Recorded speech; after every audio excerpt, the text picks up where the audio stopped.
Hi again, everyone. I'm Sheila Stratton. I'm the Nutrition and Wellness Coach here at Community Action in Lincoln, Nebraska. And I'm here to demonstrate a recipe with you today as part of our ongoing feast series. So today's recipe is actually part 2. You remember maybe that we just shortly ago we did our 2 meals in 1 recipe, where we made chickpea salad with tomatoes and cucumber, and we enjoyed that. And let's pretend it's the next day, right? And we saved a couple cups at least of that salad because we knew we wanted to not only enjoy it throughout the week, so we made extra. Also, we wanted to have some to turn into yet another practically brand new dish. And so we're going to be making our sautéed zucchini, tomato, and chickpea ragout. So where we're going to start, I've got my pan warming up, and I think it's just about ready to go. And so we're going to just put a little bit of olive oil in there, just enough to coat the pan a little bit. And can smell that, so that's a good sign. So we just want to have the bottom of the pan coated. And then our first instruction is to take our chopped into bite-sized pieces, our chopped either zucchini or summer squash. So again, if it's summertime when you're making this recipe, it's a great time because you can get some garden grown, locally grown, farmer grown from around here, summer squash or zucchini. And so those are pre-chopped, and those are just going to go right in the pan, and you can hear the cooking, right? So our instruction for this is to add the chopped zucchini or summer squash and cook on medium-high heat, stirring occasionally for just about 5 minutes until they're soft. So that's what we'll do here. Doesn't take very long.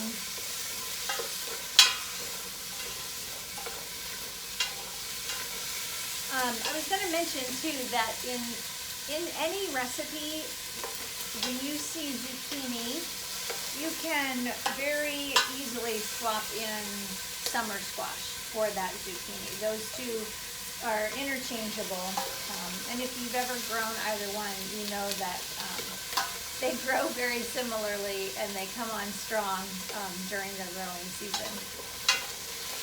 So you could probably, again, in the growing season, you probably get your hands on some extra zucchini or summer squash for this recipe.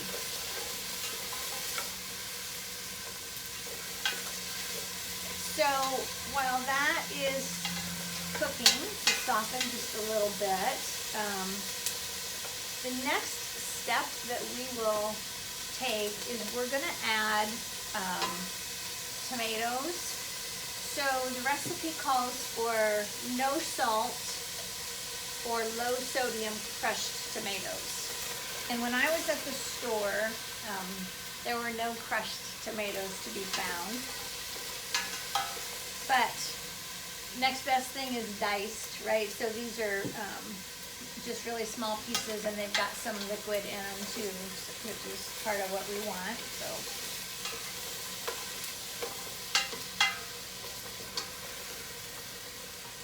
So we're going to add the tomatoes, cumin, another good sign, one of my favorite spices. We're going to add tomatoes, cumin, and black pepper in our next step. And I think we're just about ready here. Let that sit for a moment, and I will measure out my cumin. So it calls for a teaspoon, and this measurement happens to be a half a teaspoon, so I'll just put a couple of them in there. Again, you just kind of want to level that off. All right, I think those are soft, so I'm gonna go ahead and I'll dump the tomatoes in there now. And in goes the cumin.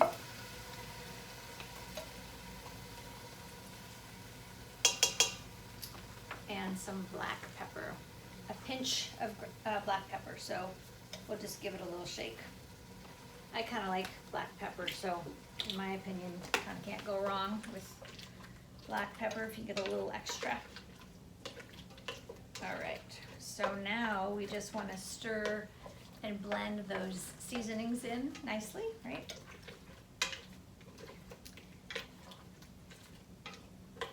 So this is going to cook for just a bit. Our instructions say to bring it to a boil, and then we want to simmer it on low for about 10 to 15 minutes. So we won't have you sit around and watch the whole 10 or 15 minutes while we're simmering, but we'll get a good start here, and I'll tell you a couple of other things, and then we'll come back when it's ready for the next step.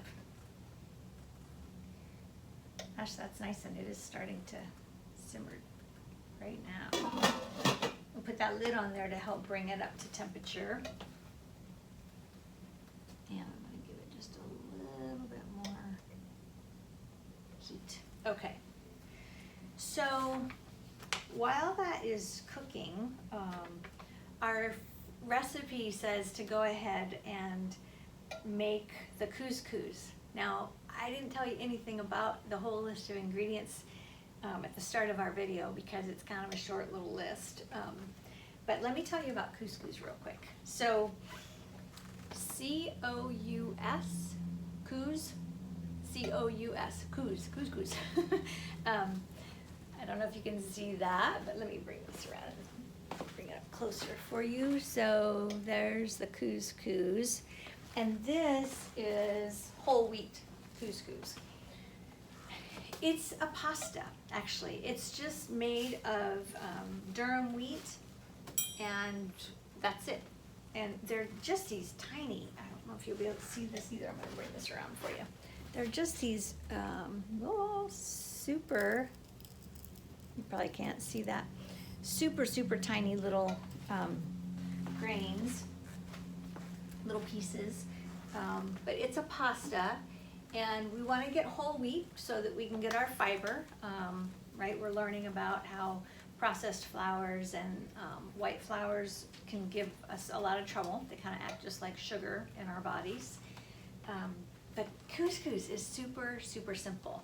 So the recipe suggests that we're going to be making our couscous while we're waiting for this stuff to cook. You could do that because it's so simple to make.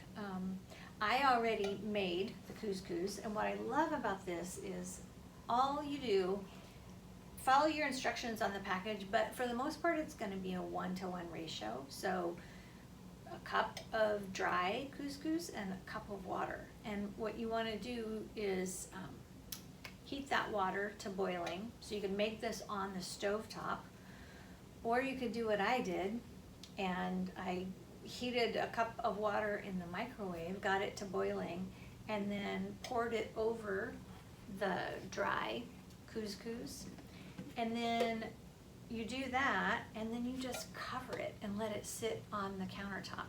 Or if you're making it in a saucepan on the stove, you're going to heat your water to boiling, pour your couscous into the pan, turn the burner off, and cover it, and then you just let it sit, and it's ready to go in 5 minutes, which is really great, right? Who doesn't want to have a quick 5-minute grain to enjoy? So, and then you just fluff it when it's done. And you could think of this just like rice or any other grain, right? So it's a really nice thing to have in your kitchen toolbox, if you will. So that's couscous, and when our dish is ready, we're just gonna serve our ragout on top of our couscous, or side by side, however you like to do it. So let's check on how this is doing.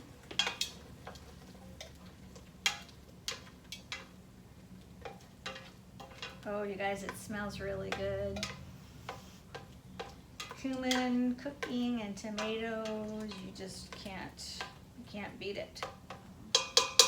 Okay, so we're gonna let that cook for just a bit, and I'll remind you of our next step. So remember that delicious salad that we made earlier, right? We made our chickpea salad with tomatoes and cucumber, and we saved some extra. And the next step is, when this is cooked, we're gonna add this salad, and we're just gonna cook it so that it sort of heats through, right? Which isn't very long. You're not gonna bring it up to another good boil or have it sit there for very long. You just kind of want to heat it through. If you've had it on the countertop, or it might be a good idea, or if you had it, especially if you had it in the fridge, it's gonna take a little bit more to warm up. But you don't want to go too warm or too long, because then you want to keep those cucumbers and the peppers that are in here, kind of keep them nice and crisp. And so you'll just heat it till it's just warmed through, and then we'll serve it over top of our couscous, which will be pretty good, right?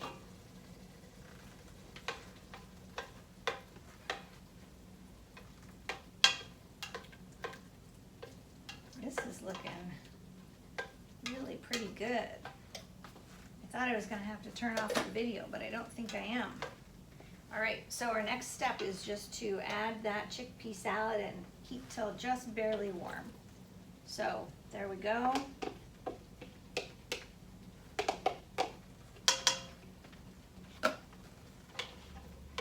Oh, gorgeous all over again. So pretty.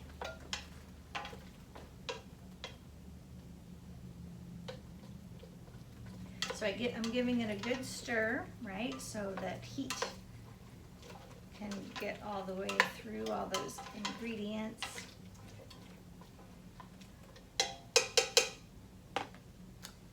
And that's it. So I'm gonna pull this off so you can see it. Put it back on there for a few moments. Gonna cover it, let it heat through, and then we're going to enjoy our ragout, right? We'll have a plate. Whoops, here we go. We will enjoy a plate with our couscous, and then we'll spoon this deliciousness on top. Quick, easy, very healthy and satisfying dinner. So thanks for watching. I hope that you will give this recipe a try, and let us know how it goes, and if we can help you problem solve, troubleshoot, share ideas, we're always interested in that. So let us know how it goes, and thanks again for watching.